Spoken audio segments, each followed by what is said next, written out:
A carriage pulls to a stop in front of a grand manor, and the one who steps out of the carriage is none other than the graceful Duke Balderian von Justitia. A butler steps out to receive him, revealing they've been awaiting his arrival, but he just asks for the crown prince. The butler in response reveals he's waiting in his bedroom today rather than his office, and the Duke immediately to be taken to his room. As they approach his bedroom, the butler covers his nose from the strong smell around the area. While the Duke passes a scornful remark between his teeth, "Honestly, this place is unpleasant, no matter when I come." He asks for gloves and the butler passes it to him. Then he orders him to remain there, waiting. Finally he steps into the room and it's just like he expected. Rubbing the back of his neck tiredly, he can't help but think of how tired he is to be summoned every time or having people tail him, just to show him that lewd nonsense. But as he walks he stumbles upon something. He glances down to find a lady lying on the floor and his thoughts spiral. Did she pass out or did Dylan knock her out? But just then, the crown prince's voice rings. "Ah, you're here. My bad, I didn't think you'd arrived already. Why are you staring like that? It's not like it's the first corpse you've seen." He explains that she said his name has appeared so he brought her there. Something about it strikes a familiar chord in the Duke's mind, and he pauses, lost in thought. One day out of nowhere, the name of one's dated partner appears engraved on one's body. It seemed romantic at first glance, but names disregard gender, and sometimes the name of an unwanted person appears, and if the bearer of the name doesn't regularly touch their name's owner, they will die. The prince's voice snaps him out of his thoughts, asking what he's thinking about so hard. Again he explains that she claimed his name appeared on her body and that she'd die if she didn't touch him, so he locked her up for a few weeks to test if it was true, and she really started suffering and died. His sudden laughter fills the room, as he discloses he thought it was a superstition but it's actually real. Isn't that fascinating? The Duke can't help but think he's insane, then he asks if the reason he called him there was to take care of the body, but the prince scoffs at the idea, asking if he really believes he would call him there for something so trivial. Rather, he urges him to come along with him, stating he's left a special gift for him in the next room. They arrive in the room and the prince immediately asks if he can notice that the room is cooler compared to his room. Then he explains that he wanted to show him sooner, however, the fever wouldn't drop so he kept the room cool.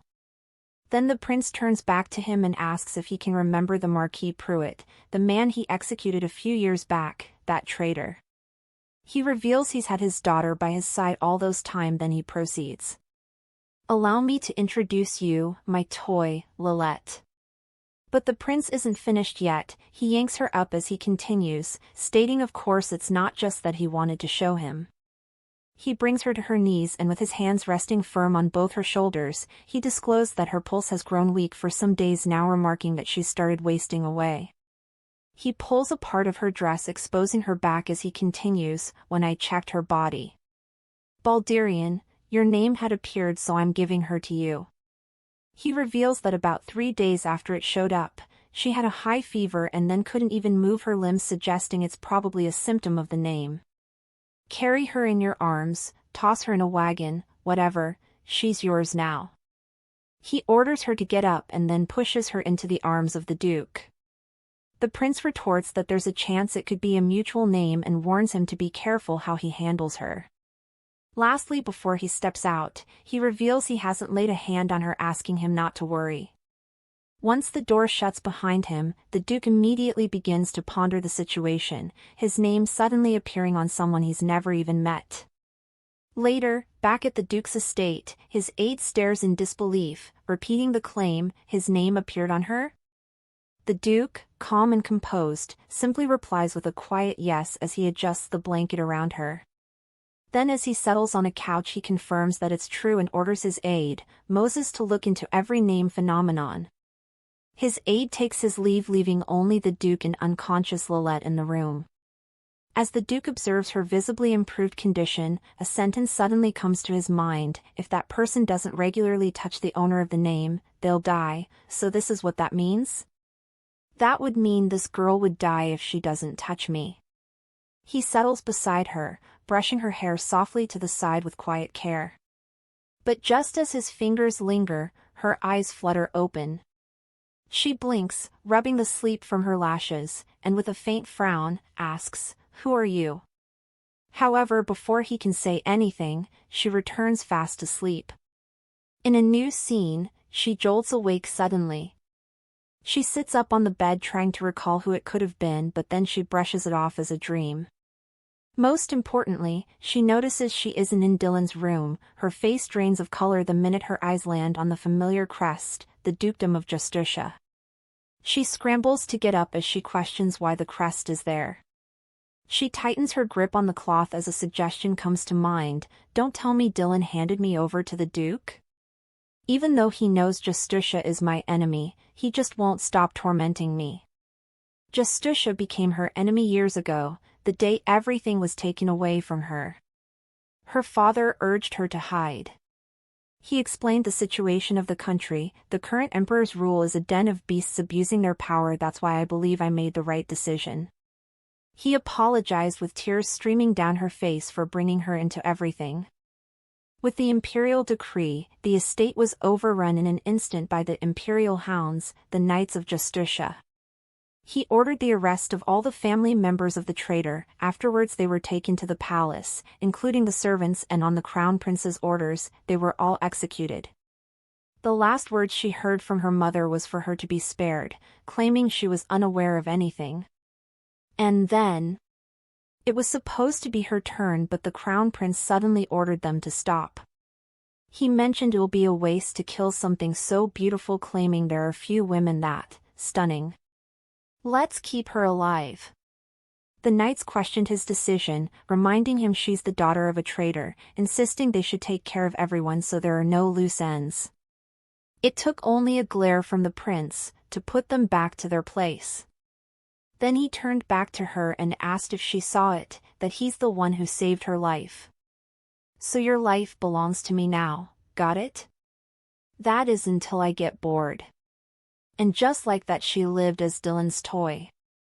In the present day, she trembles all over, reminding herself this isn't the time to get sentimental. She must escape before she passes out again. She stepped out of the room, with a resolve: if she's really at the Duke's manor, then it's no different from the palace, a living hell. On the other hand, the Duke passes a remark: strong wind tonight. He turns to the side where a dog is barking and steps closer. That's strange. What's someone who's supposed to be in an annex doing here? Then he calls out to Tyron and orders him to take her back to the annex. He goes to her, however, once he holds her in his arms, he reports her condition to the Duke. Her condition seems quite poor. Will she be fine? The Duke glances back at her, observing every inch of her in silence. Seems like she was wandering the forest all those time. Did she flee barefoot? Well, if she realized this as the Justicia manor isn't only natural. He changed his mind and mentions he'll take her, and he holds her in his arms. He thinks, if I were her, I'd probably hate Justicia too. However, that was an imperial command. Later, she wakes up to the same ceiling and can only wonder why she's there, recalling how she escaped through the forest. But as she lifts her dress to climb down the bed, she goes still. Her 2 legs had been bound with shackles. Just then a voice calmly told her he'd put them on her.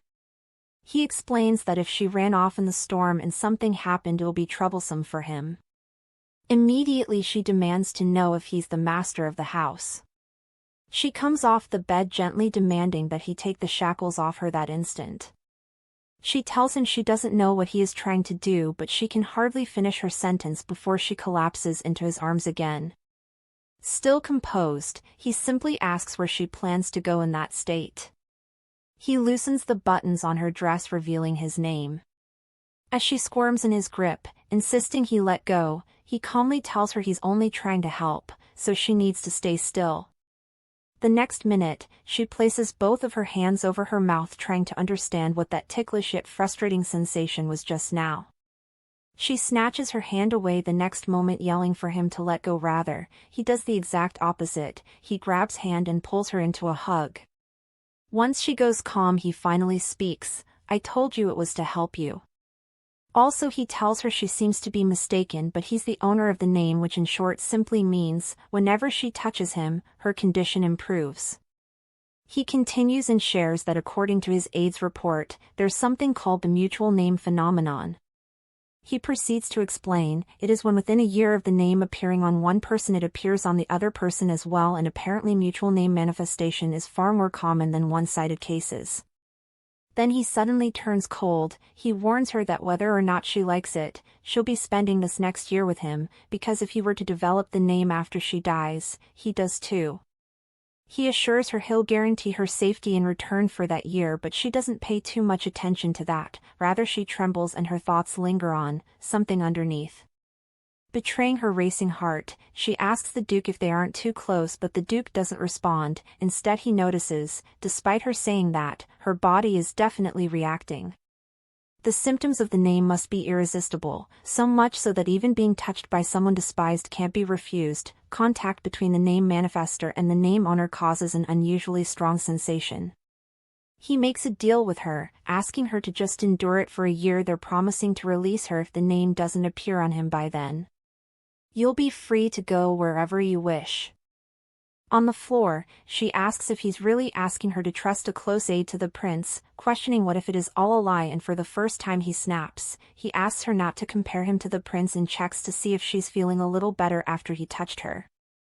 Then she notices, her fingers that had seized up, her numb legs, everything has gotten better, even the pain in her neck has eased. Then he asks if she finally understands the situation she's in, noting she needs him. Then he turns away, asking her to think rationally and carefully about, but she just remains on the floor thinking, 1 year? You're asking me to endure yet another year. She reflects on her situation. Ever since Dylan let her live, every day has been a living hell. Every time she was put through unbearable pain, she'd think, she wished she'd died alongside her family a long time ago.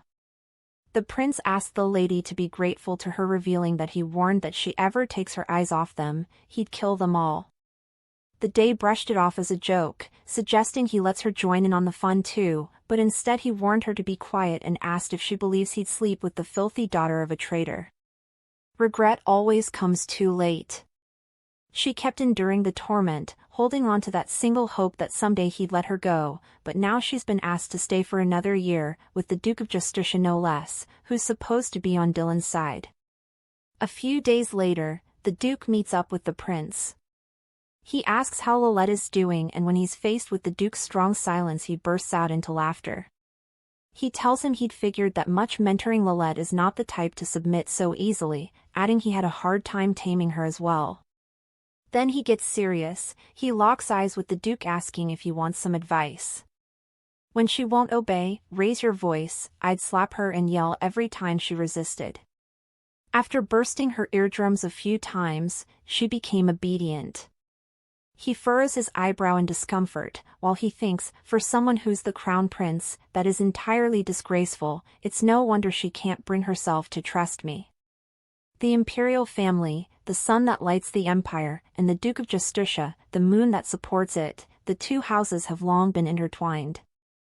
The Duke of Justicia, whose ancestor is the first emperor's twin sister, has always served as the imperial family's right hand, whether in honorable roles protecting the empire on the front lines or in dirty work like suppressing rebel marquises.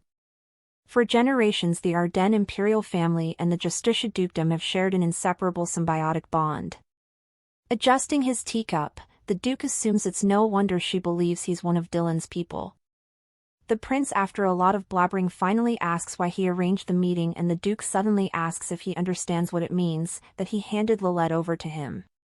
He reminds him of the girl's existence as revealed to the public. It will be problematic to him as well.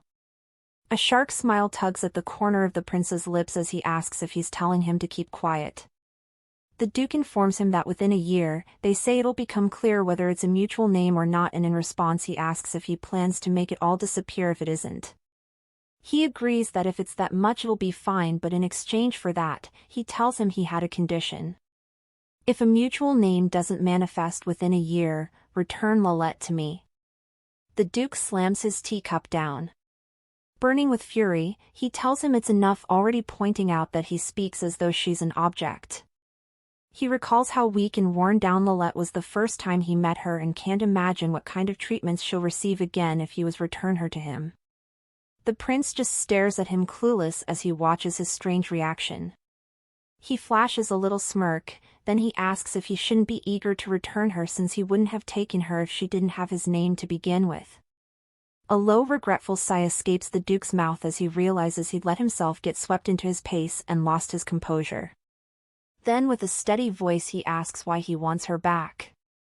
The prince however only repeats his sentence, stating if it's not a mutual name then there isn't a need for him to keep her by his side. Because you already have a fiancée, don't you? In a new scene, the duke asks his aide where she is. His aide following behind him explains that he managed to keep her in the reception room for that period. He glances at the duke, whose thoughts spiral, dropping by unannounced from the morning, how utterly rude. He steps into the reception room and immediately a lady with ginger hair greets him. Speaking with a sharp, deliberate focus the duke mentions since she dropped by without notice, it must be an urgent matter. With a soft expression, she explains it's because she hasn't heard from him since the party the other day. She admits she knows it is rude but she couldn't bear to not see him. Then she pleads for forgiveness. Baldurian fiancé, Camille Fruden. On the other hand, Llette coughs non-stop in the room from the cold air. She decides to close the curtain but just as she's about to pull it shut, she catches onto something. The Duke of Justicia, but who's the lady with him? Is she his fiancée? She passes a silent remark, they look good together. Suddenly her limbs go weak and she can't help but consider, he's the head of a prestigious ducal household so of course he'd have a fiancée, it's not surprising. Then, did he shackle me just to hide my existence? That thought lingers on her mind for longer and she can't help but quietly ponder on it. That's right, if he has a fiancée, then I'm definitely an inconvenience, which means when he said he'd release me if we didn't have a mutual name, he wasn't lying. A new hope settles in her mind, in that case maybe she will be free after a year for real. Later, she asks the Duke what she can do for him to remove the shackles but he just asks her to stop wasting her energy. She explains that she's understood her situation now and what she must do, so she wouldn't try to run away anymore. Still composed, the Duke asks if she really understands what kind of situation they're in. He continues by stating that if by chance the mutual name was to actually manifest, they would become mutually sensitive. Which means her emotions will affect his health and even him as a person. If you suffer, I suffer as well, if you die, then I'll die. Recalling how he cared for her in the past she realizes that is why he took such good care of her physical state. Outside her thoughts, the Duke suggests they start by holding hands. He brings up her stiff right hand and remarks that it just be quite inconvenient. She hesitates, and the Duke awaiting her cooperation reminds her of her agreement to silently cooperate for a year. He notes they must observe what effects their contact has and lastly he suggests, or would you rather I touch the name directly again like last time? The memory replays in her head and she immediately agrees. As she stretches her hand to him, she reassures herself silently that it's not an emotional act, it's just a treatment, nothing more. The Emperor takes her hand and as he feels her stiff fingers, he asks if it hurts but she waves it off, saying it's just a bit warm. Then the Duke points something out, judging from how her fingers are already stiff in just a few days, it looks like he'll need to touch her more regularly. She pulls away just after he finishes speaking, hesitation in her voice as she suggests it might be a bit too much but what she doesn't expect is for him to grab her hand almost immediately and pull her towards him. He grips her hand tightly while she fails to loosen his grip. He asks if they hadn't agreed on it already, noting she stays still until the whole numbness subsides. Even though he's holding only her hand, she feels the weird feeling coming right back while the Duke seems to be thinking of his own thing as well. He suddenly recalls the Emperor's response to his question at that moment. The biggest reason I want her back is because she's beautiful. Well, let's clear, beautiful eyes are just like rose quartz gemstones, don't you think? Rose quartz, now that they're that close, he admits they do seem kind of similar. The Duke shares an observation with her, pointing out that the recovery's slower than when he touches the name directly and she jolts up in an instant. She pushes him away with one hand, and as she stands by the side she questions if that isn't a bit too much. Then the Duke remarks that they've confirmed the effect, so that's fine. He tells her he has plans at noon, then suddenly says, 30 minutes every night. If you comply with this condition without resistance, I'll remove your shackles. From that day on, a few things changed. The sound of dragging chains that used to echo through the room disappeared. A sand glass was placed on the table to measure exactly 30 minutes. Now she can't help but think, maybe it's because she stopped resisting him, that his touch became just a little bit gentler.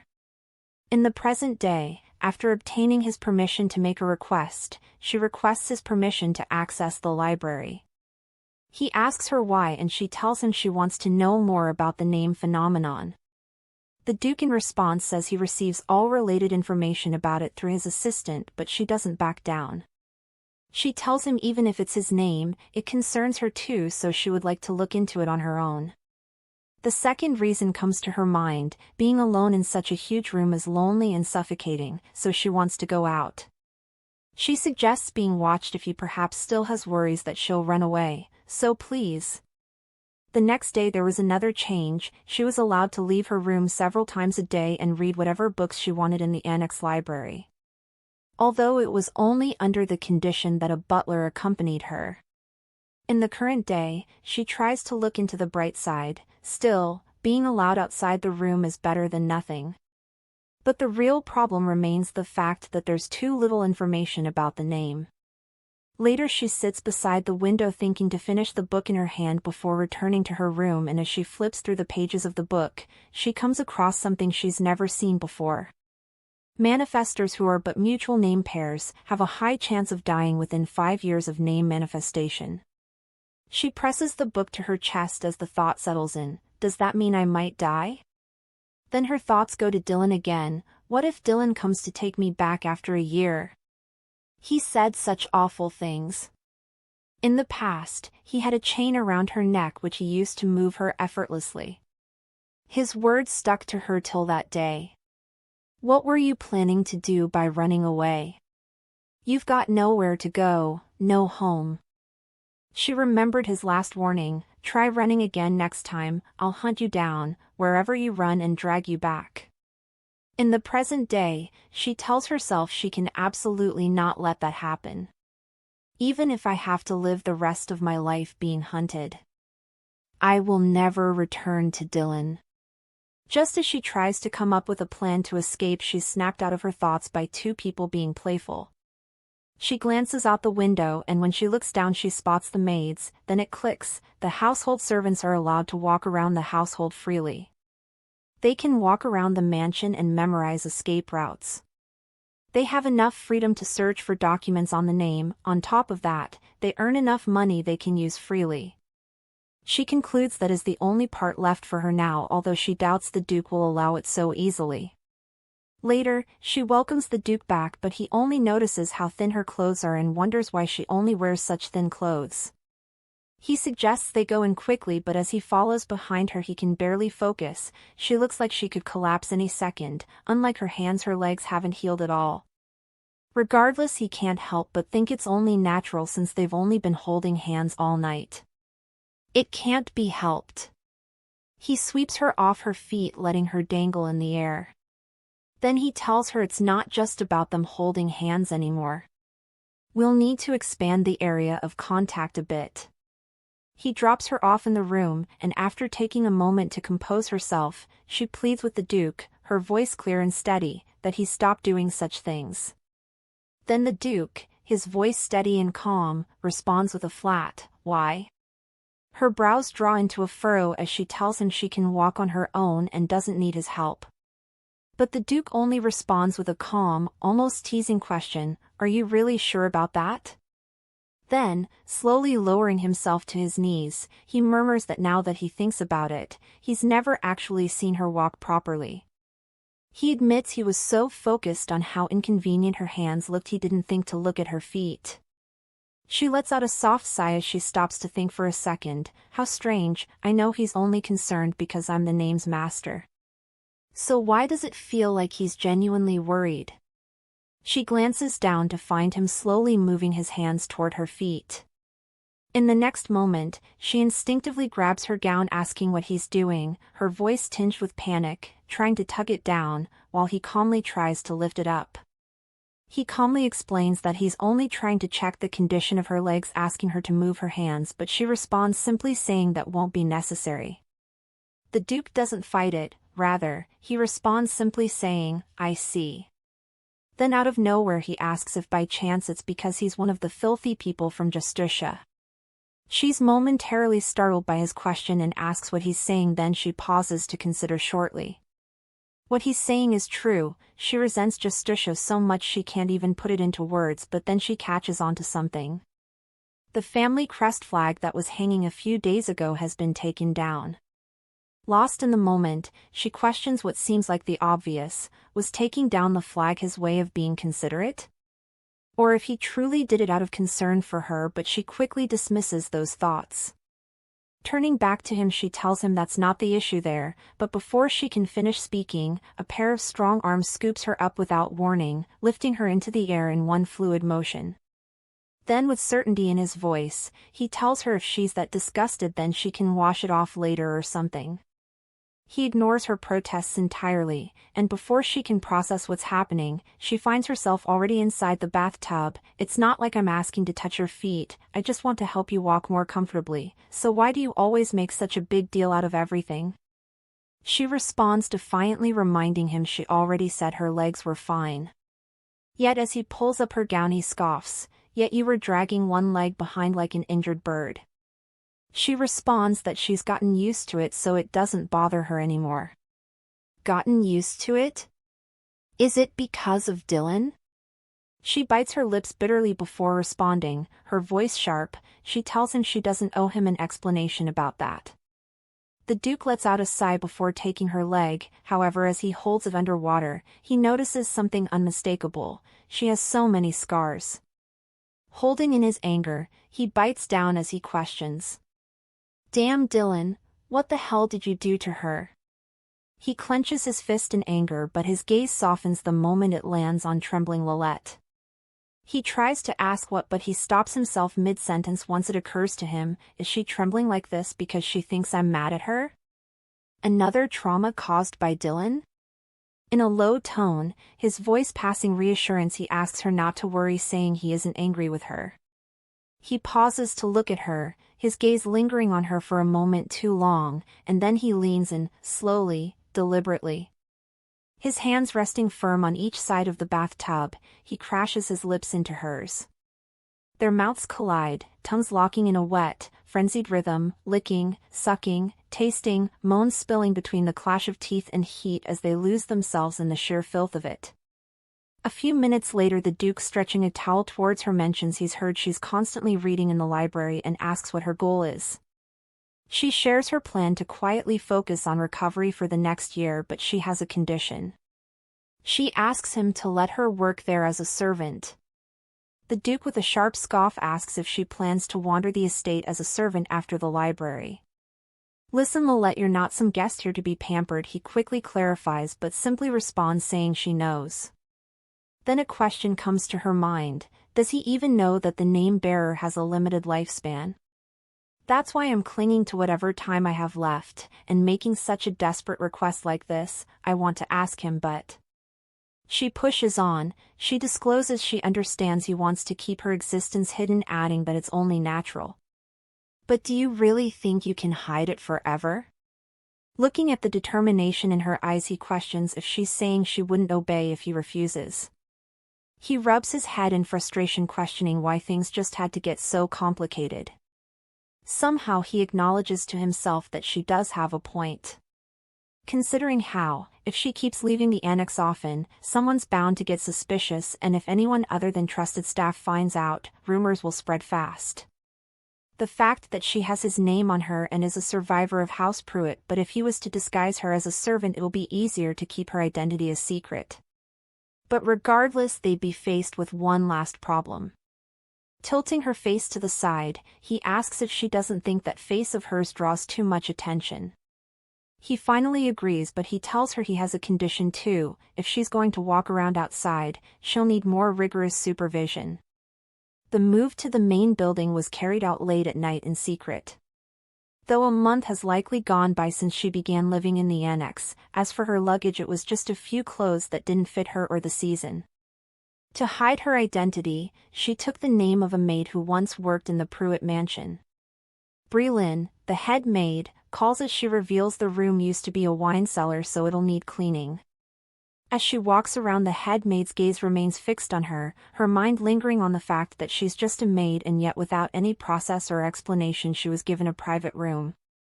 She recalls the Duke's words: to make sure she doesn't get caught in anything troublesome. If she looks like she's overdoing it, have her rest, and most importantly, report immediately if anything happens. Also, Breelyn will be coming to my bedroom every night, so don't worry if she's seen walking around without reporting. She goes through her things while the head maid, still caught in her thoughts, concludes no one will think she's just a regular servant. Her being so delicate and graceful, her beauty radiating elegance, and above all to be going in and out of the master's bedroom every night. The head maid comes to a conclusion: she's definitely someone close to the master, while Llette asks what she should wear for tomorrow's duties. The head maid informs her she'll leave at the door in the morning. Also, before she turns away, she discloses she'll be treating her just like any other maid servant to avoid raising suspicions. With that, she retired to bed. Laying there, she could only reflect on how the Duke claimed it was to avoid suspicion, and yet he touched her anyhow he wanted. What just happened? That was a kiss, right? I ended up kissing him back, within thinking. Why did I even do that? And him, what was he thinking when he kissed me? Lillette's POV: maybe because the bed was different, but she woke up early, and when she looked around the room again at dawn, it looked even more miserable. Sunlight barely making it in, dust floating all over the room, the old wooden floors creaking ominously. And so a new day began. The head maid gathered all the staff that morning in the servant hall and introduced Breelyn to them afterwards. The head maid began assigning tasking to each of them, but all through she could feel all of them gazing in her direction. Soon it was her turn. The head maid informed her she would be serving the young master tea. She orders Breelyn to come with her so she'll be shown the tea cupboard, and as she trails behind her, leaving the other maids staring, she wonders if it's just her imagination that the atmosphere suddenly turned icy. Just as she'd felt the moment she leaves, a maid takes the opportunity to vent her anger. She questions why it has to be her, noting she's just a newbie, but she gets to serve the young master on her first day. Another maid joins in. She tells her it's because she's pretty, commenting that she looked just like some noble lady, but her comment draws a scoff from her. Then she makes a comment, her voice laced with disdain: she looks like some shabby girl picked off the streets. She concludes she must be aiming to become the young master's mistress or something, noting there's no way she'd let that happen. On the other hand, Breelyn diligently serves the Duke a cup of tea. He glances up at her, his voice sharp as he asks, "Not even a hello?" She greets him immediately but quickly corrects her, claiming addressing him as Your Grace is wrong. "Call me master." She complies, and the next moment he asks if she's still not giving up her little game. Averting her gaze, she questions if he could be referring to the job, silently, reflecting on how to her it was a drastic decision, and he's calling it a game? She turns away, her tone sharp as she responds with certainty, declaring no matter what happens she wouldn't quit. She turns to leave, but he reaches for her apron's belt, then at least wear the uniform properly. Without warning, he pulls her to his front, and as he adjusts the belt, he comments that she's so skinny the beat's loose. He pulls the belt again without warning, saying, "Here, you tighten it this way to fit your waist." Then something comes to her mind: is that why everyone was staring during the morning meeting? Once he's done, he lets her go, but rather than a thank you, she asks him to tell her next time, saying she can handle it herself. However, the Duke's gaze remains on her till his own mouth betrays him: "You're really beautiful. To think you can even pull off such plain clothes." He dismisses her with a calm command, adding that he'll see her tonight in his room, but somehow those words reminded her of an important detail she'd completely overlooked. Starting from that night, she'll be going to his bedroom. Unlike when she was locked away, time flew by quickly, and before she knew it, night had come. She washed away the grime from work and with the headmaid's guide, she walked down a cold, drafty hallway, and arrived at his bedroom. She steps into his room but before she can properly collect herself his voice rings in the background, "Your expression tells me you're ready for this to be done with." She turns to him and once she locks eyes with him, she admits he's right. "Then let's head to the bed, I wouldn't like you talking and bruising your knee like last time," he teases. She tells him she's fine staying there, but he calmly replies that he doesn't plan on touching her, prompting her to quickly ask him not to phrase it like that, yet unfazed, he simply asks why not. She clarifies that he isn't going to be touching her but he just tells her it's the same thing. Ready to get done with it, he walks up to her. He passes her the hourglass and when she asks why he has it, he asks if she doesn't like it, mentoring she was always so fixated on it, "Don't break it." She tries to speak, but before the words can form, she flinches at the sudden chill of his icy fingertips grazing her back as he slowly unbuttons her dress. But it isn't so pleasant on his side, he pauses suddenly as his gaze settles on the amount of scars on her back. What is this? The scene before him pulls him back to the past. When he first met her, he lost his composure in an instant. Much like ink unexpectedly spilling, he was so fixated on the name that he didn't notice just how many scars were hidden beneath that thin fabric.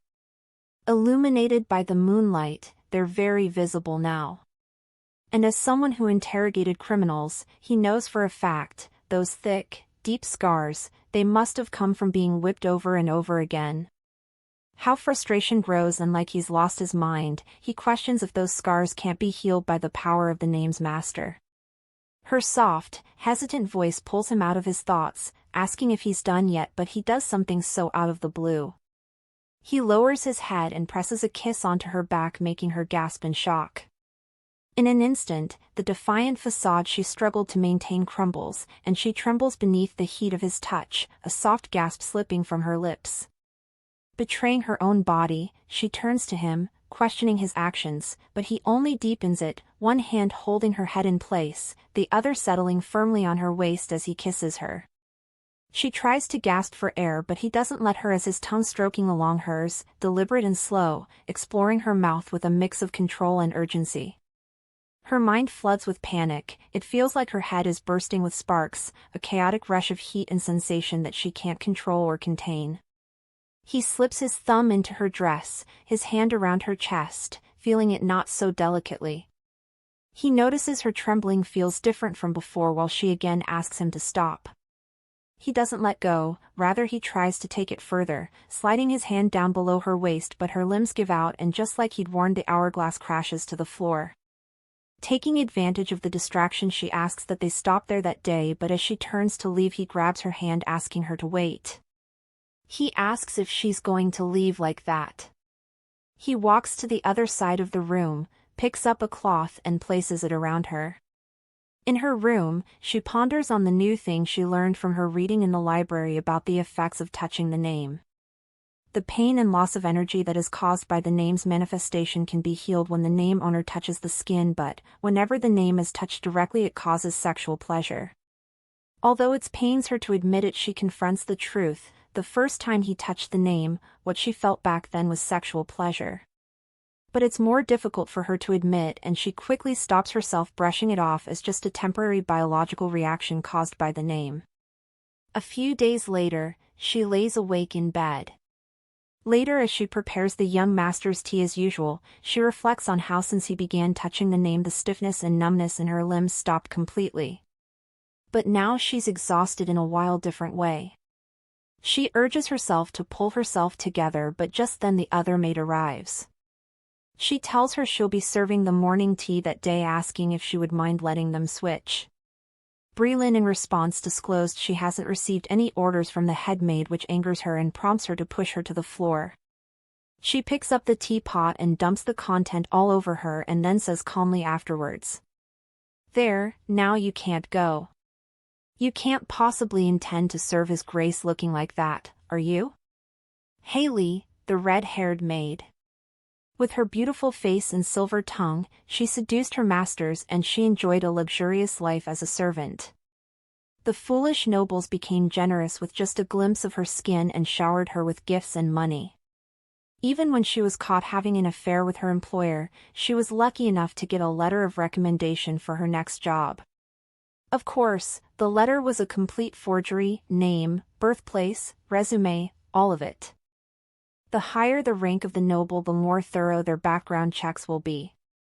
And the reason she went so far to get a job in the Duke's household was simple. Balderian von Justitia. His name always came up at tea parties and balls she attended as a servant. Even in the midst of the crowd he stood out, broad-shouldered, handsome, born of noble blood. He was the perfect man in every way.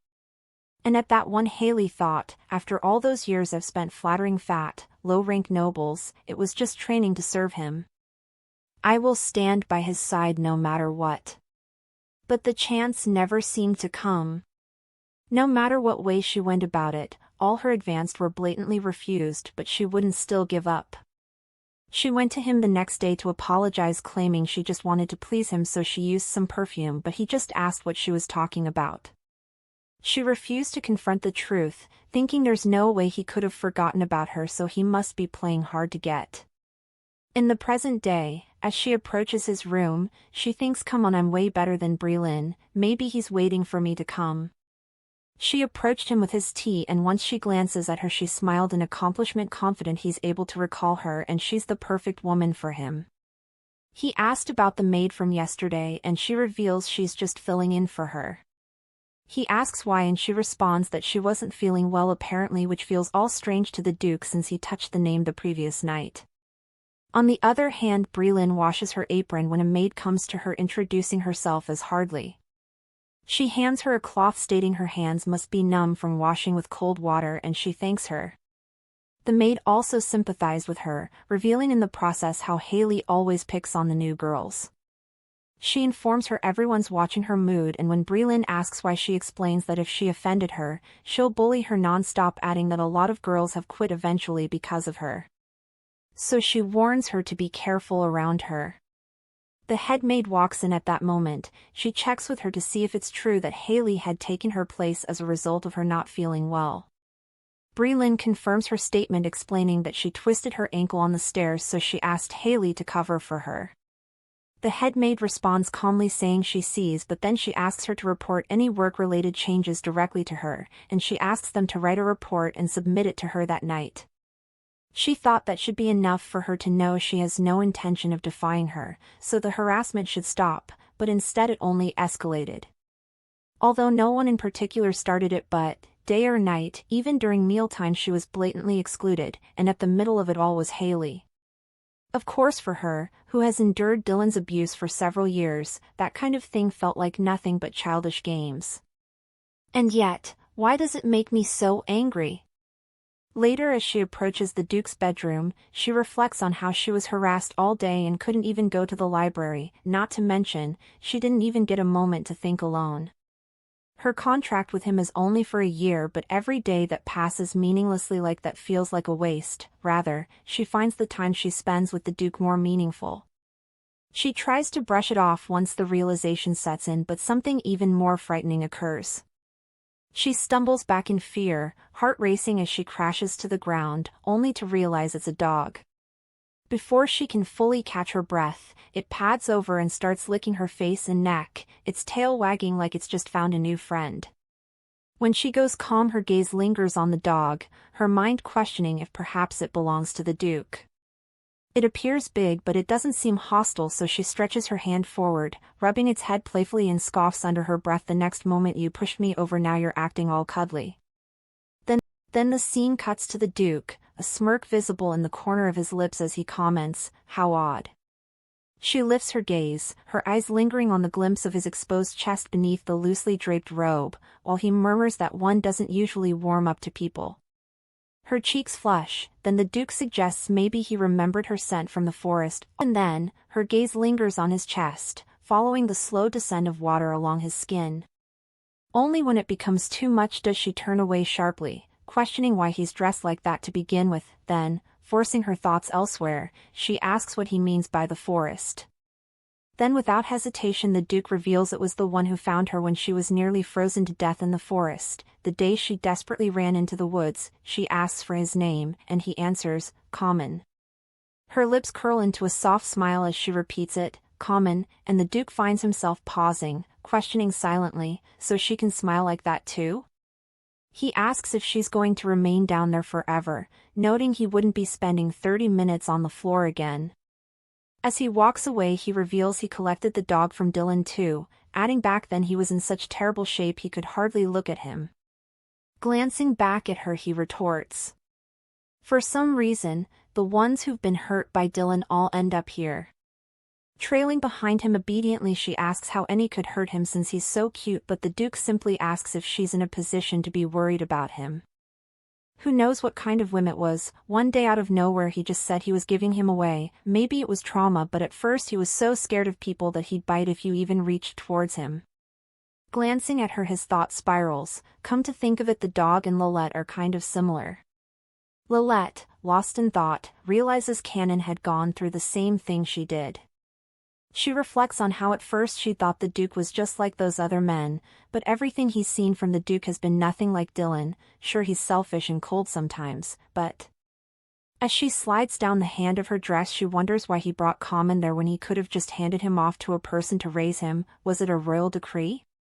She questions. Or did he pity him? Does he pity me too? Is that why he kissed me like that? She's startled out of her thoughts by the Duke, who casually remarks that she seems to have plenty of headspace to think at that moment. His fingers trail down the name while she trembles as the cold of his fingertips brushes against her warm skin. Is it the alcohol? For some reason her expression is really rubbing me the wrong way tonight. She looks like she's being tortured or something, and yet, she was smiling so warmly just moments ago with Common, but the moment I touch her she scowls. The next minute, he grabs her hand and flips her over, leaving her mind racing with questions about what he intends to do next. Later, she's startled awake to the Duke's voice, his tone edged with amusement as he asks if she plans to steal the bed like that. She springs up immediately, a bead of sweat trickling down her temple as she nervously insists she'll go back now. She rises to leave, but her legs give out beneath her, sending her collapsing straight into the Duke's arms. Caught off guard, she stares at him, not saying a single word, her mind blank as if trapped in a daze. The Duke studies her calmly, casually pointing out that her face looks redder than usual. Heat rushes through her cheeks, and she shoves him away, blurting out that it's only because he suddenly did something weird. With a sly smirk curving his lips, he tells her to get used to it, because that's how he intends to handle things from now on. Her brows furrow in confusion as she asks why, but he simply responds saying it's because that's what he wants. Her voice rises in protest, calling it too much, her thoughts reeling in frustration. How can he be so selfish? But before she can press further, the sharp rumble of her stomach cuts through the room, shattering the seriousness of the moment. The Duke, unsurprised, only offers a gentle smile before pointing toward a late-night snack set out on the table, quietly telling her to eat if she wishes. Her eyes stay shut in embarrassment, but when she finally dares to glance aside, a daring thought slips in her mind. Since Haley's constant harassment barely lets her eat in peace, she might as well take the chance now. Moments later, she settles across from the Duke, quietly helping herself to the sandwiches laid out on the table. He watches her in silence, his expression unreadable. Earlier, he had questioned the head maid about the matter. She explained that the girl claimed to have twisted her ankle, which led her to swap duties with a maid named Haley. When he asked about her condition, the maid replied that nothing seemed wrong with her walk, though it appeared she hadn't eaten anything all day. The Duke's brow furrowed, anger flickering in his eyes as the thought struck. It was just as he thought. In the present he pours out some wine into a glass. Extending the cup towards her he asks her to stop being stubborn. If you ever need help, just ask. Across from him she pauses with the sandwich already halfway up to her mouth. She was hungry, but understanding the situation was more important. Why is he suddenly saying that? Don't tell me he knows I'm being harassed? A new realization hits her and she glances at the snacks on the table, wondering if they were originally for her. Outside of her thoughts, the Duke with a calm voice gently asks her to tell him if anything happens, but she responds saying she can't do that. Avoiding his gaze, she mumbles that even if he helps her, there's nothing she can give in return. Just as she drifts into thought on how powerless she is, after all, I've already lost everything a long time ago, I don't even know how to thank him for the sandwich. The Duke's voice suddenly cut through the air, denying her words firmly. Tapping the side of his head gently, he tells her there's still something she can do, urging her to use her head wisely. Use whatever cards you've got. The next morning Haley relaxes in a tub when another maid arrives with some hot water from the kitchen.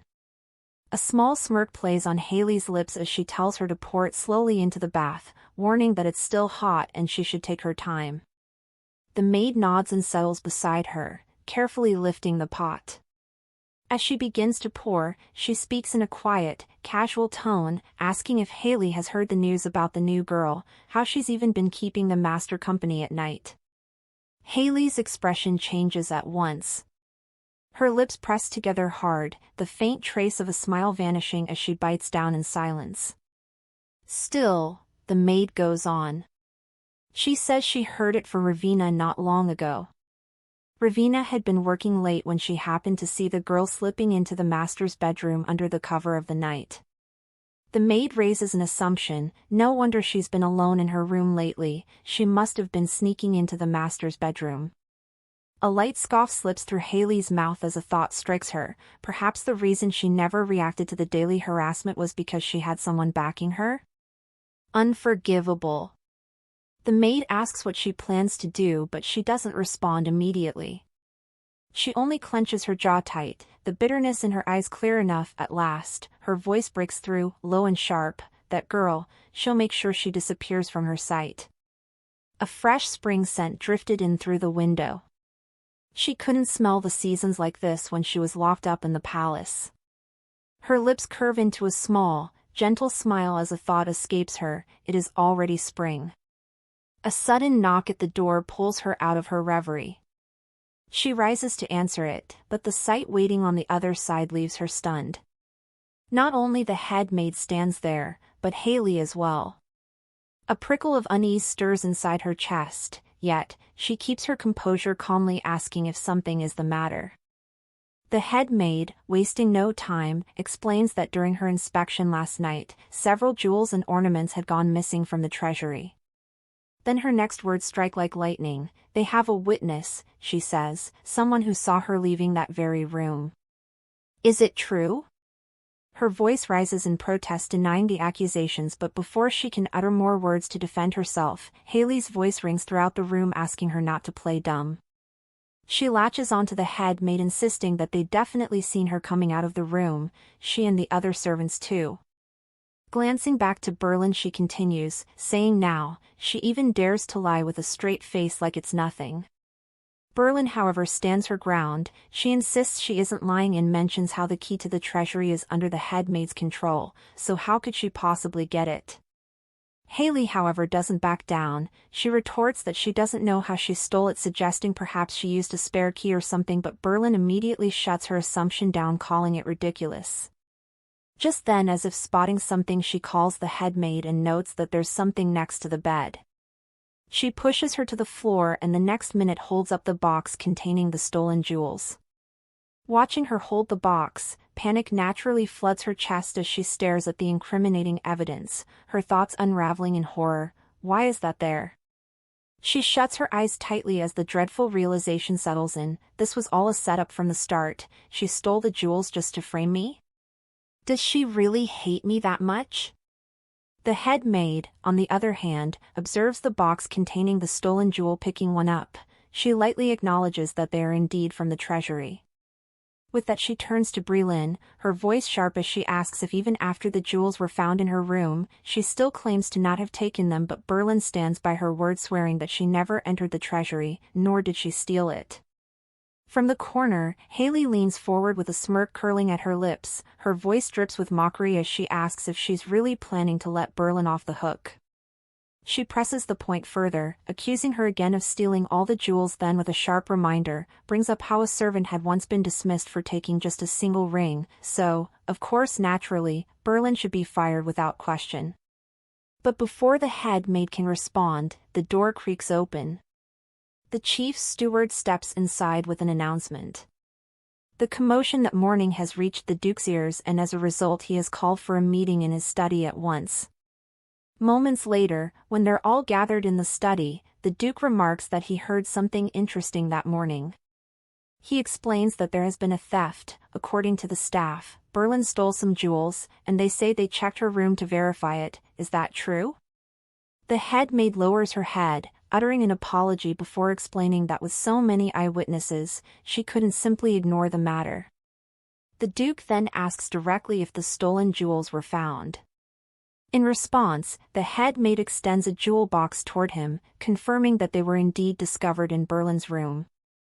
Berlin stands there feeling utterly deserted as the thought sinks in, if things continue like this, Haley will end up getting exactly what she wants. She squeezes her eyes shut, thinking about how the jewels were discovered in her room, with so many witnesses against her. Even though their words are lies, she has no alibi, no proof to defend herself. The thought claws at her, if only someone would stand up for me. Her gaze drifts to the side almost involuntarily. In that moment, a memory of the Duke surfaces in her mind. If you need help, just say so. Back in the present, the Duke acknowledges that the jewel in his hand is indeed from the treasury. His eyes shift toward her, and he sees her standing there, gripping her dress tightly, telling to herself that this isn't the time to cling to pride. Finally, she glances up at him and silently mouths for him to help her, freezing the Duke where he stands. Slipping swiftly into action, the Duke's lips curl into a satisfied smile as he declares that of course the jewels were in Berlin's room. I gave them to her. Holding up a pink jewel, he adds with a smile that this one, in particular, resembles Berlin's eyes.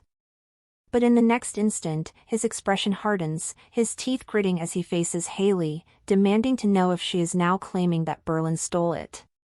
Haley snaps back in defiance, insisting that it's impossible, repeating that she saw it with her very own eyes. Her expression twists, almost deranged, as her thoughts spiral. What the hell? She's the one who stole the jewels and planted them in Berlin's room, so how could they possibly be gifts from the Duke?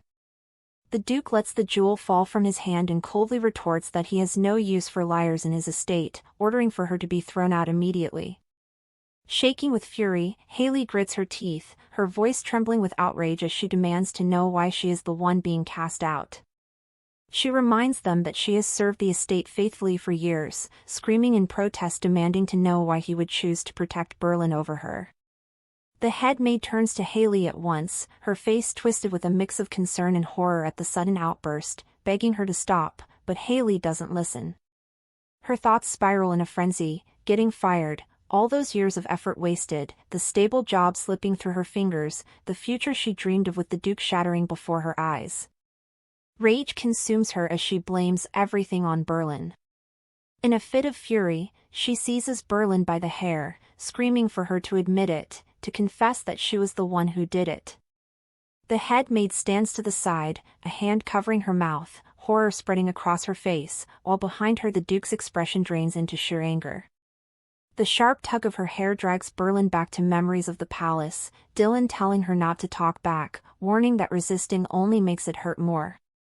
Outside her thoughts, the Duke and the head maid manage to separate Haley away from her. The Duke's voice cuts through, cold and decisive, as he orders for Haley to be thrown out at once. Then his gaze shifts back to Berlin, who still lies on the floor. He steps toward her, helping her up, and as he steadies her, she finds herself puzzled by the strange feeling rising within her. When Dylan touched her, she would feel nothing but chills, the sickening disgust of his presence clinging to her skin. But now, as the Duke's hand supports her, she feels calm, as though all the fear dissolves at once.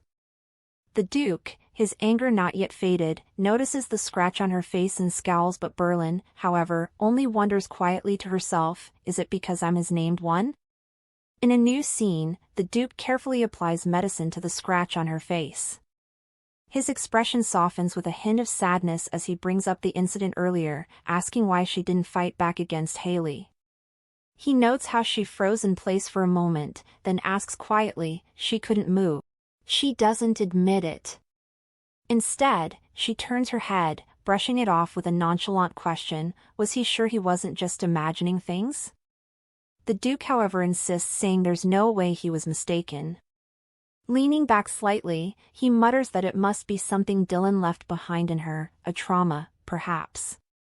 Swallowing her pride, she finally asks why he keeps bringing up what happened between her and the Crown Prince. The Duke reminds her of her own words, that she had nothing she could offer in return. Then, leaning forward with one arm braced on the chair, he proposes his exchange. For saving her, she is to tell him everything Dylan did to her, without hiding a single detail. Startled, she stares at him, her eyes wide, worry and confusion tangled together as an unspoken "what?" slips through her expression. Her teeth sink into her lower lip as if holding back words she doesn't want to release. But at last, she turns her head away and speaks quietly, His Highness, he liked hunting. At first, he enjoyed watching his prey run for their lives. It made him feel like he was on a real hunt. But if you resisted after getting caught, then it only got worse. But if you just endured it without fighting back, eventually he'd lose interest and let you go. It'll end quickly that way, so that's why I just stayed still. With a calm gesture, the Duke reaches for her hand and pulls her slightly forward. He admits he doesn't understand, reminding her how fiercely she had resisted him before she wanted to give an excuse, but she found nothing coming to her head at that time. Then, meeting his gaze, she says firmly that she was only making a reasonable demand. The Duke's lips curl into a faint smile as he concedes, fair enough. This time his hand moves to her neck, his touch firm yet careful as he tells her to keep doing that, to keep resisting, to stand her ground as she's the one who is always being pushed around, and he cannot stand seeing what belongs to him left unprotected and in pain. His hand slips away, and with deliberate slowness, he brushes her hair aside. Leaning close, his breath grazes her skin, his tongue almost brushing against it as he confesses that was the very reason he raised Common to be a hunting dog, better to kill with a bite than to be bitten to death. His lips draw nearer, his tongue now gliding softly against her skin, a soft sigh escaping her lips as she folds with each tack given. Instead, she pushes him away almost at once, her voice soft yet urgent as she pleads with him to wait. Adjusting her clothes, she reminds him that it's still morning and she has piles of work waiting. The Duke freezes, caught in shock, a single thought consuming him. If he wished, he could let her rest for a lifetime. But impatience stirs, as he questions how much longer she intends to test his restraint. At last, he pulls back, agreeing to stop there for now. He tells her she may go, and as she turns to leave, he reminds her not to forget to come to his room that night, to which she answers with a quiet yes. Once outside, a soft sigh slips past her lips, her heart races, betraying the calm she tried to hold. Even after she left, his words kept echoing in her head all day. Why was that really? Maybe deep down I knew he wouldn't hit me. Looking back now, every time they talked she realizes she always ended up being defiant somehow. Unlike when she was locked up in the Imperial Palace, so full of life. A confident smile spreads on her lips as she considers, now she's sure of it, Baldurian isn't like Dylan at all. She convinces herself that even if he wouldn't say it aloud, he must have looked into the incident. She recalls how he even prepared late-night snacks for her, and tears well in her eyes. The thought feels ridiculous, but she cannot shake it. Even though it hurts, somehow, it feels good. In the end, Haley was dismissed. The rumors spread quickly and the harassment stopped too. Her fingers trail to the scratch on her face and she thinks it's strange that it's already healed that much after just one night. Just then a thought comes to mind that she struggles to accept. Don't tell me it was because of last night. No, that's not it. Maybe it was the treatment. But still, a part of her decided to play detective as she recalls the women she's seen Dylan with before. They always had forced smiles, hoping to please him. On top of that, they always looked like they were in pain. So, naturally she thought it was just a painful, unpleasant act, but now reflecting on what she's felt the previous night, it was more like. She shakes off the thoughts before they can dig any deeper, brushing them aside and admitting to herself that it hurt only because it was her first time, but it wasn't completely unbearable. Just then, her name rings out, startling her. She turns and finds Hadley standing there, wearing an awkward expression. Almost as if forcing the words out, Hadley brings up how she ignored her back in the dining hall. She lowers her head the next minute, apologizing for her action.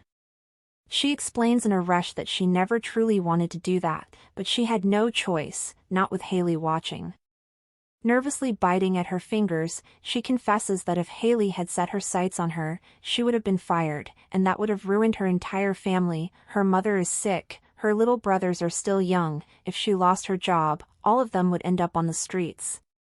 For the first time, Berlin's voice cuts through with calm acceptance as she says she understands.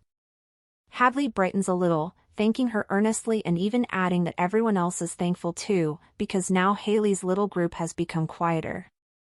Berlin studies her in silence, her expression unreadable, before finally asking what Hadley thinks of it all. Hesitating only a little, Hadley suggests that maybe it's because the master was willing to fire Haley for her sake. Berlin blinks, unsettled, and asks why she would think that, and without hesitation, Hadley answers bluntly, it's because she's his nighttime companion. Panic rushes through Berlin, but Hadley doesn't stop there. She continues, saying that everyone already knows.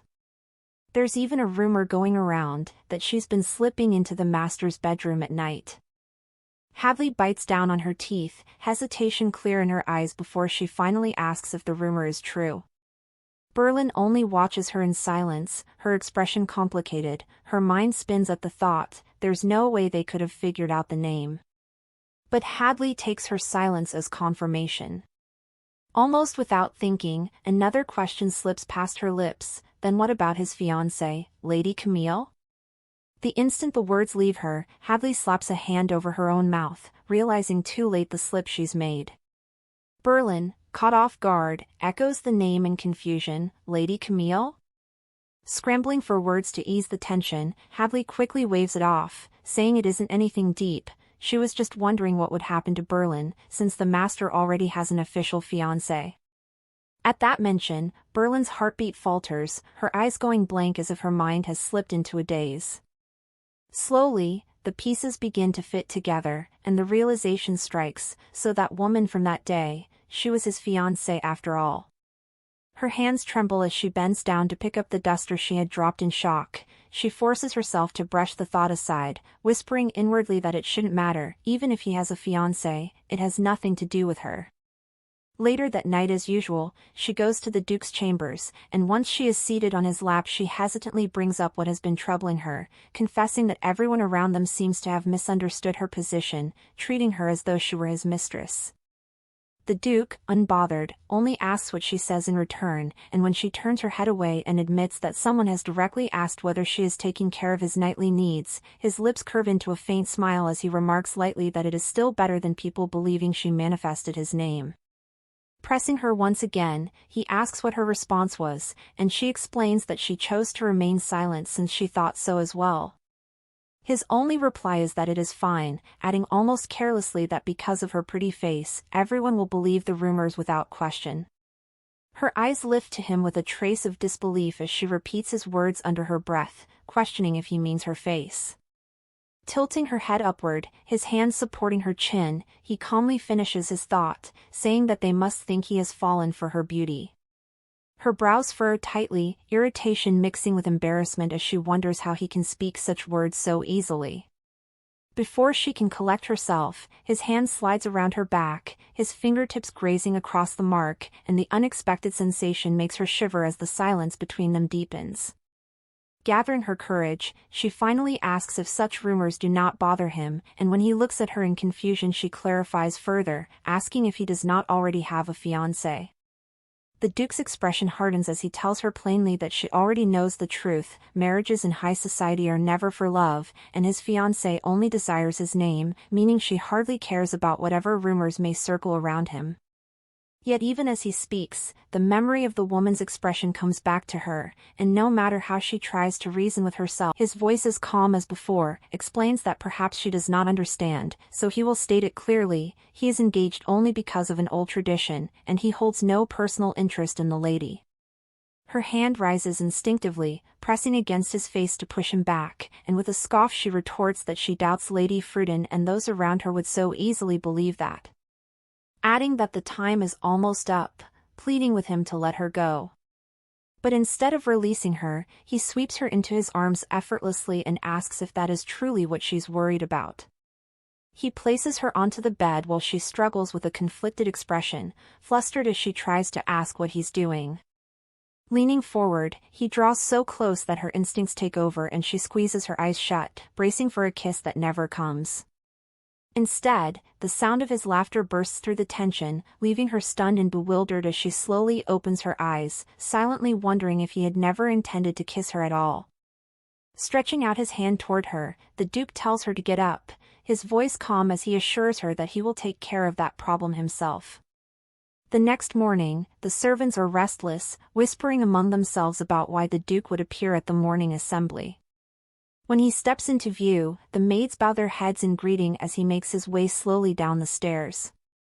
Meanwhile, Breland stands with her eyes pressed close, her heartbeat racing as she ponders. When he said he'd take care of it, is this what he meant? The Duke finally stops in front of her, gently noting with a smile as he adjusts her hair that her hair is a mess. He gently tucks a part of her hair behind her hair while she glances to the side, avoiding his gaze. The maids watch with excitement, whispering that the Duke must be in a good mood today, hinting it might be because of Breland. Standing before him, Breland finally meets his gaze. A fleeting thought crosses her mind, whether it is better to be rumored as his mistress than for anyone to discover she is the one who manifested his name. In the garden of House Fruden, several noble ladies gather, their conversation turning to her engagement with the Duke that has already lasted 2 years. They remark that she must be expecting good news soon. With a warm expression, she replies that she is in no hurry, as the Duke is a busy man. Yet a faint smile tugs at her lips as she adds that she might have good news to share before long. At that moment, one of her guards approaches and hands her a note that has just arrived. She thanks him graciously, but the moment she opens it, her pleasant facade shatters. Her hands tremble as she crushes the note, her face twisting in fury. The words echo in her mind: the Duke is engaged, yet he has a maid attending to his nightly needs? Forcing herself to remain composed, she bites her lip and calls for the butler. Her voice is steady as she gives her order: send a letter to the Justicia Dukedom. Its message is simple: I will be visiting tomorrow. Duke Baldurian von Justicia and the engagement of Lady Camille Fruden. Everyone thought it was a political marriage except for one person. Few years back at the Imperial Banquet Hall, she observed the Duke from afar. He lives up to the name of a prestigious family that rivals the Imperial family. He's truly flawless, that man is so charming. Escaping the noble lady's chit-chat, she went to the balcony for some fresh air. Her face was sore from all the smiling, and when she turned around she was surprised to find the Duke on the other side of the balcony. From his flawless, exquisite appearance in front of people, he seemed a bit more relaxed, as if he'd been set loose. He felt relatable to her and yet felt completely out of reach. She fell in love with the Duke at first sight. Since then the Duke, she observed, was clean in his relationships with women and his private life. He was a man without any flaws. And yet she receives news that he has a mistress? And she's just a mere maid? Impossible! What kind of woman is she? A voice pulls her out of her thoughts, and she instinctively turns toward it. Breland stands there with a distant expression, pushing a trolley. A bead of sweat forms on her face as her gaze sweeps around the room. Something stirs uneasily in her chest as she wonders what is going on. She remembers how Hadley had told her to come and take care of the guest, and she had agreed, never imagining the guest would turn out to be the Duke's fiancé. And besides, just an hour ago, the Duke's fiancé had complained that the room was too hot and ordered her to stand by the side and fan her. She had sent back the tea, saying she disliked the taste, and told her to prepare it again. When she returned with a fresh cup, she refused it, claiming it was lukewarm and demanded another. Over and over, the cycle continued. Now, with her brows furrowed and exhaustion heavy on her face, Berlin wonders how long this will continue. The endless nitpicking, the constant corrections, an hour has already passed, yet nothing seems to satisfy the Duke's fiancé. Camille lifts the teacup and sips gently, her eyes drifting to Berlin. She admits to herself that the maid is beautiful, though there is something strangely familiar about her face. The thought fades quickly as her expression twists with displeasure. She complains the tea is too hot and even suggests Berlin might be doing it on purpose, though she quickly apologizes, offering to make her a new cup. However, impatience takes over and the next minute with a sharp slam, Camille sets the cup down. The tea splashes across Berlin's hands, burning her skin. She winces, pain shooting through her as her knees buckle. Camille glances down, noticing the stain on her dress. Her tone shifts to feigned alarm as she exclaims about the mess, just as the head maid enters. Horror spreads across the older woman's face when she sees Berlin kneeling in pain, her eyes immediately drawn to the red burns forming on her hand. Sweat breaks across Berlin's skin as the sting deepens, harsher than she remembers. She wonders bitterly if it hurts more now simply because she hasn't been burned in a long time.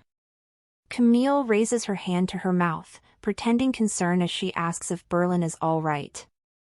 The head maid quickly kneels, helping Berlin up, and requests a moment, promising another maid will be sent to serve instead. But as they turn to leave, Camille's sharp voice rings out. She calls after them, demanding attention for her dress, reminding them that the Duke will arrive soon.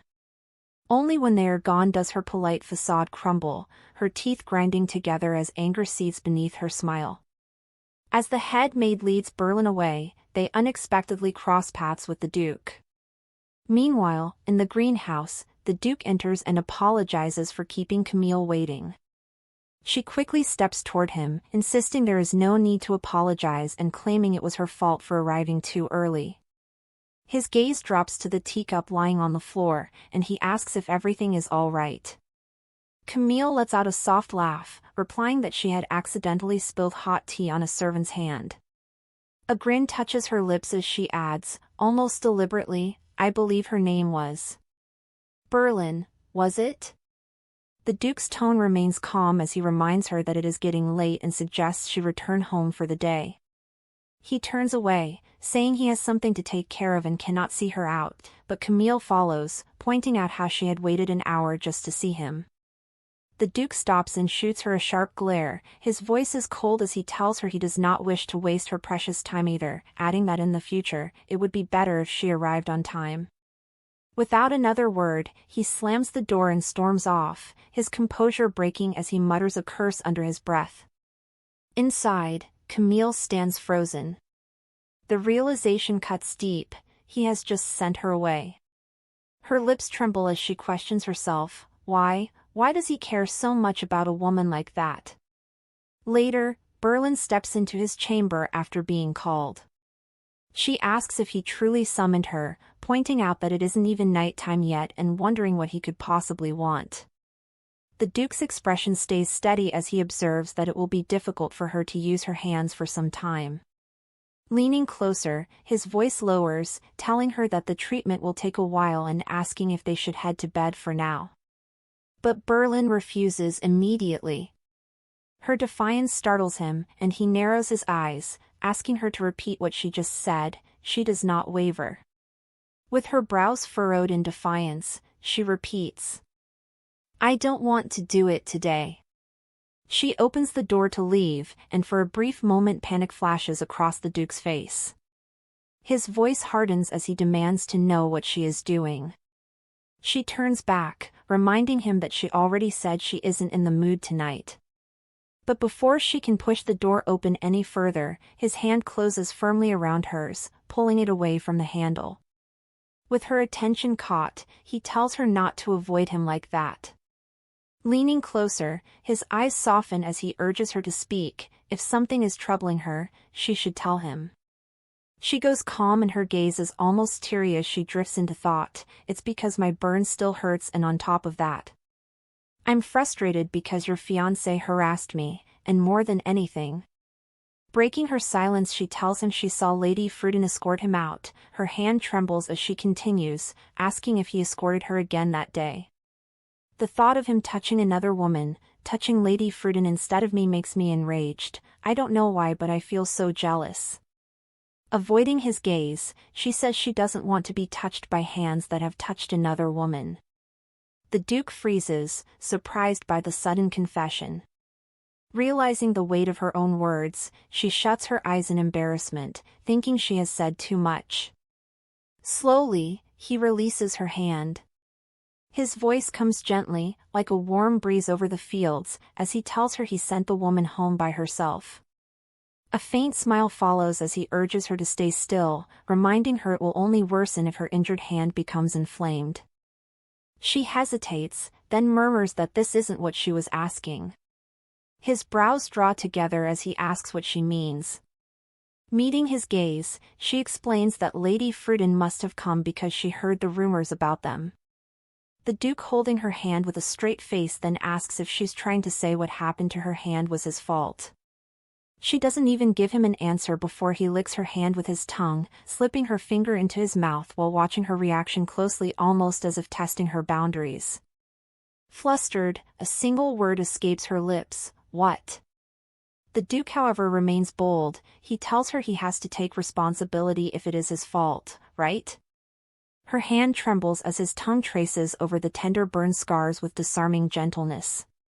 He leans forward, about to kiss her lips, but she turns away at the last moment, whispering for him to stop. She sinks to the floor, trembling, and he lowers himself with her.